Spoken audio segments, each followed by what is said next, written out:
Si Hydro Barrier Sunscreen SPF 50+++++.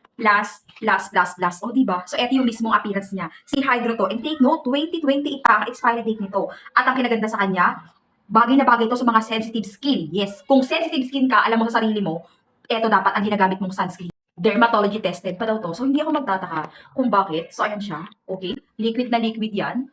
Uy. Uy. Uy. Grabe. Kung alam nyo lang, be, 3 pack na in-order ko. Para at least masulit ko. Mas malaki ang discount pag 3 na. Uy, in fairness ah. Oo. Walang white cast. Sobrang dali i-blend. At talaga, in fairness ah. Ako kasi, guys, talagang sensitive skin ako. Kaya talaga, tignan mo, kakatapos ko lang kasi maligo.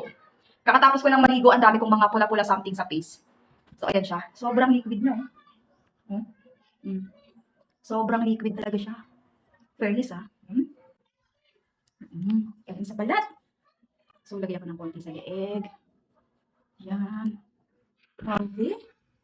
Lagay pa ako sa leeg. Hindi na ako maliligo mamaya. Alas na to. Oh. Yan. Grabe. Hindi ako magtataka bakit laging trending to. Dahil nga, dermatology tested na siya. Ayan, of course. At alam niyo naman yung reviews niyan. All skin type, sensitive skin, good as good sa kanya. And take note, tingnan niyo naman.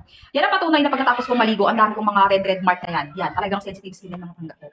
Tapos eto, 3 na. Tinatlo ko na siya. Click nyo na lang sa link, tignan nyo kung magkano. Pag bumagsak yung price, bilisan nyo. Highly recommended ko tong sunscreen na to. Promise, hindi ako mapapahiya sa inyo. Grabe, sobrang ganda nito. At medyo masakit lang sa bulsa, pero sulitin nyo, tatluin nyo. Pag isa kasi binili nyo, kahit pa paano masakit talaga. So pag 3, makaka-discount sale ka pa. Oh, di ba?